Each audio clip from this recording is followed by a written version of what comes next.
안녕하세요. 정문일진 황철중 대표입니다. 네, 잠시 접속이 끊어져가지고요. 지금 2021년 3월 19일인데요. 오후 3시 03분 지납니다. 다시 접속을 했습니다. 자, 휘비츠 볼게요, 휘비츠.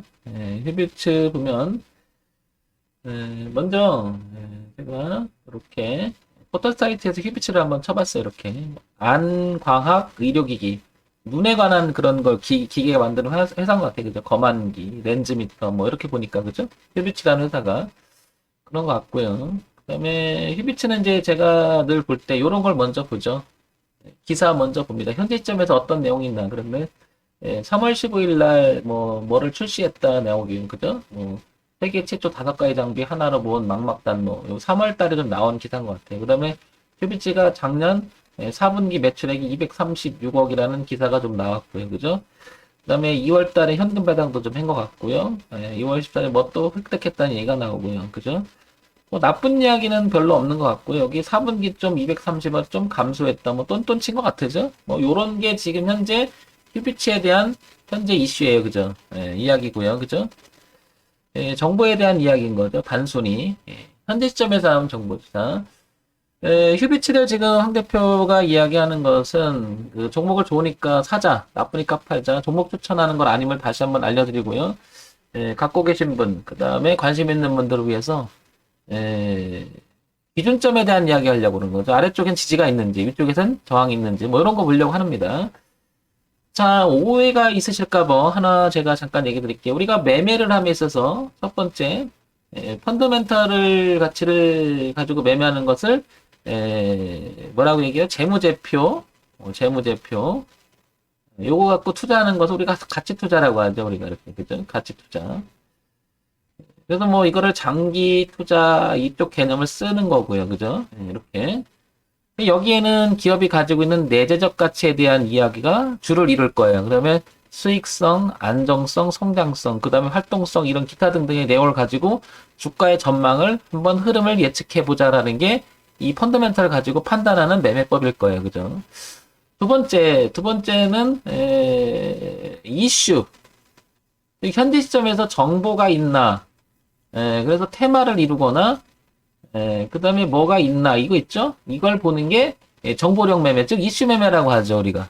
이거 현재 시점에서 요거는 어떻게 보면 장기에 대한 개념이고요, 그죠? 이건 단기에 대한 개념일 거예요, 그죠?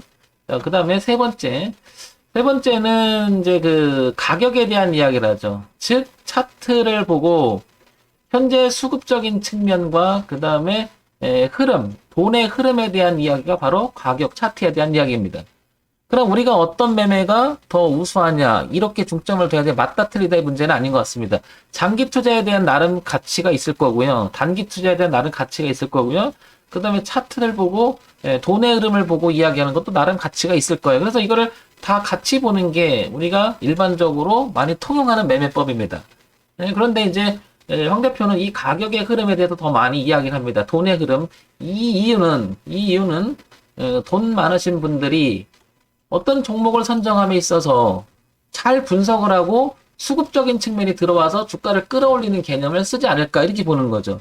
그래서 기본적으로 저는 우상향으로 흘러가는 주식을 더 좋아할 수밖에 없는 거죠. 그걸 차트 속에서 포함하고 있는지, 그래서 아래쪽에서는 지지가 있는지, 위쪽에서는 저항이 있는지, 매물 어딘지 수급적인 측면에서 보려고 하는 게 제가 지금 하는 분석 방법일 거예요. 자, 그래서 이런 설명을 드린 거고요. 자, 휴비츠 그래서 한번 보도록 하겠습니다. 자, 휴비스. 왼쪽 위에 있는 차트는 휴비스가 이게 월봉이에요. 왼쪽. 요 데이터 값이 2010년서부터 지금까지 약 20년간의 데이터 값이 보여지고요. 그 다음에 오른쪽 위에는 여기가 주봉이에요. 여기는 월봉이고요. 왼쪽. 그 다음에 아래 차트는 일봉인데 한번 얘를 일봉도 좀 데이터 값이 이렇게 당기면 2018년 10월 달부터 지금 데이터 값이 나옵니다. 약 한 2008년, 2009, 24개월, 5, 6, 7, 한 2년 정도 데이터 값이 쭉 나오는 거죠. 그죠? 자, 볼게요. 휴비치라는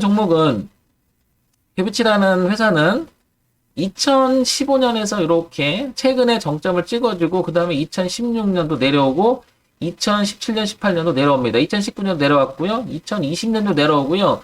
2021년 올해도 그렇게 힘을 발휘하고 있진 않아요. 전체적인 흐름이 하방으로 이어지고 있음을 알 수 있죠. 돈의 흐름이 점점 하방으로 치우쳐지는데 내려올 때마다 여기 보시면 거래량이 동반해서 계속 빠집니다. 이렇게 그죠? 동반해서. 이 얘기는 누가 안 좋으니까 버려나가고 안 좋으니까 버려나가고 안 좋으니까 버려나가고 그런 얘기가 아닐까 싶은 거예요. 예, 현재까지는. 그러면은 장기적으로 한 5, 6년에 걸쳐서 이 회사는 하방으로 유지가 되고요. 자, 이걸 다시 흐름상 이렇게 월봉에서 표시하면 이런 그림이 보여요. 이런 그림이. 그죠? 이런 그림이 보이고 2015년, 10년 정점을 찍어서 그러면 이게 보이는 거죠. 요 부분이 이 부분하고 같은 거죠. 다시 한번 제가 깨끗하게 그리면 이 흐름이 이 흐름하고 같은 거죠. 이 흐름하고.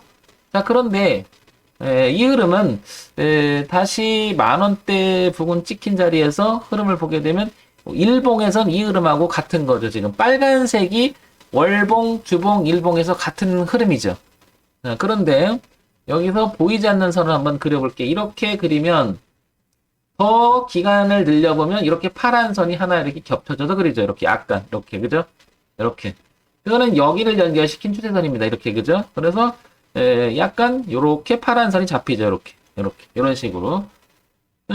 그러면 정점을 찍고 올라온다 하더라도 전체적인 방향을 바꾸려면 여기를 넘어가야 될 것 같아요. 지금 현재 가격대에서 여기를 그죠? 여기를 이렇게 그죠? 그래서 월봉으로 가게 되면 이쯤을 넘어가야 될 것 같고 일봉으로 가게 되면 이쯤을 넘어가야 될 것 같아요.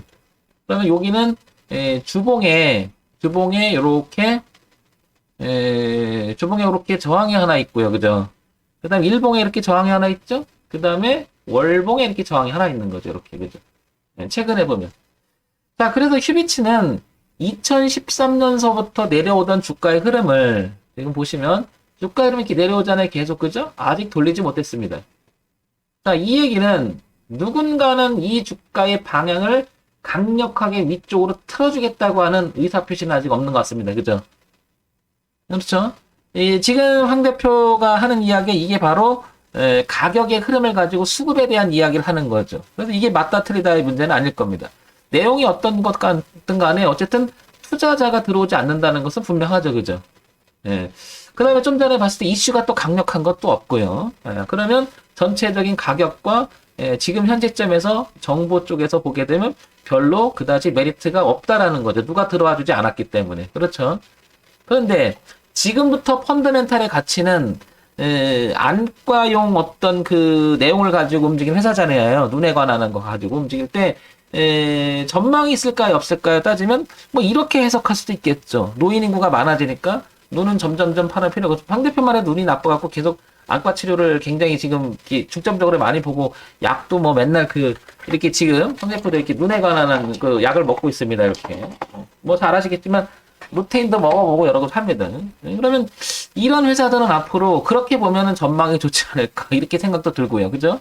그래서 수요가 늘을 것이다. 뭐 이렇게 생각되는데 어쨌거나 저쨌거나 지금 현재 휴비츠는 누군가가 돌리는 모습이 나오는 것 같진 않아요. 그죠? 그런데 조금 더 이제 세부적으로 보게 되면 최근에 작년 코로나 때 이슈가 됐던 전보다 종목이 빠진 3월달 이 저점 대비 지금 이 종목은 거래가 거의 없으면서 바닥을 기는 듯한 느낌이 들죠? 그런데 흐름을 단기간에는 약간 틀려고 해요. 이렇게 바꿔보려고 애를 썼죠. 다시 얘기 드리면 이 종목은 이렇게 고가를 낮춰가려고 하는 모습이 좀 보이죠. 이렇게.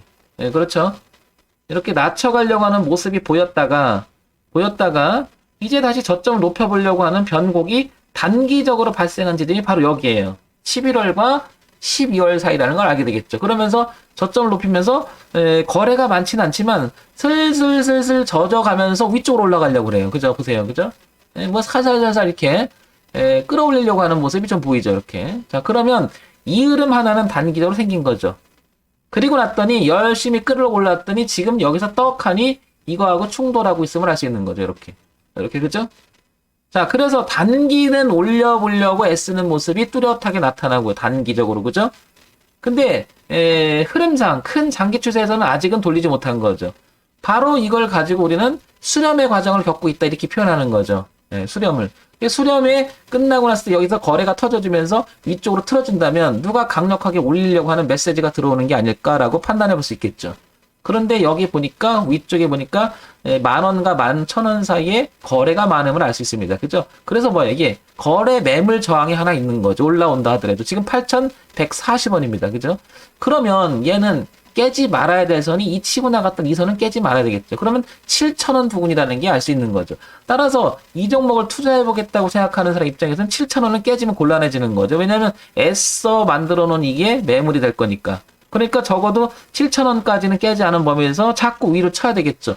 여기서 관건은 단 하나인 것 같습니다. 어떤 내용이냐면 거래가 좀 동반하면서 머리를 들어줘야 된다는 거죠. 그러면서 이슈거리 하나만 터져준다면 돌릴 수 있는 장치가 되겠죠. 그런데 냄새가 좀 나죠. 왜 이 기간이 오랫동안 끌었을 때 이 약간 매집성이 아닐까. 그러면 논의가 되고 있는 게 갑자기 여기서 툭 튀어나온다면 그리고 거래가 터진다면 이 논의되고 있었던 건 누군가는 알고 있지 않았을까. 이런 추측도 해보는 거죠. 그런데 과거 사례를 예를 한번 보게 되면 여기도 오랜 시간 끊었는데 결국 이기지 못했어요. 그죠? 그리고 뚝 떨어졌죠. 여기도 지지하장을 만들어 놓고 결국 이기지 못하고 또 떨어졌죠. 근데 이번에는 어떨까요? 여기를 살살 넘어가려고 하는 모습은 좀 보이죠. 그래서 휴비치는 조금 관심 대상을 좀 가졌으면 좋겠다라는 거죠. 그렇죠? 왜냐? 드디어 얘가 계속 내려오던 주가의 흐름이 바꿀 수 있는 자리이기도 하죠. 그죠? 그리고 이 자리를 굉장히 근접했다는 사실이죠. 어떤 자리를 대추세의 그 저항값을 근접했다는 사실이죠. 그래서 뚫을 가능성이 굉장히 높아진 거죠. 1차적으로 소파동에서는 일단은 여기를 돌려놓은 모습이 나오니까요. 그죠? 이렇게. 자, 그러면 정리해 볼게요. 어떤 정리를 해보냐면 7,000원 이 부분 있죠? 여기를 깨지 말아라. 뒤를 보면 여기를 볼 필요가 있고요. 이쪽에서는 여기 10,000원과 11,000원 사이를 볼 필요가 있겠죠. 관심 있는 사람들은 이거는 거래량이 터지면서 움직여 줄 때 접근해 보는 것도 괜찮고 선취만 한다면 어쨌거나 저쨌거나 7,000원 이탈은 안 된다는 거 가지고 있는 사람 입장에서 당연히 7,000원 이탈하면 곤란해진다는 얘기죠. 그래서 관심 있는 분들은 7,000원 기준 그 다음에 10,000원과 11,000원 사이가 나타난다. 자, 이거 황 대표가 지금 얘기하는 건 가격 분석입니다. 가격 분석, 즉 차트 분석. 여기에는 수급에 대한 논리가 나온 거죠. 흐름에 대한 이야기가 나온 거죠. 결국에는 돈에 대한 흐름을 가지고 황 대표가 얘기해 본 거니까 지극히 참고사항으로만 보시기 바랍니다. 자, 정문일팀 황철중 대표였습니다. 좋아요, 구독, 그리고 알림 기능 부탁드립니다.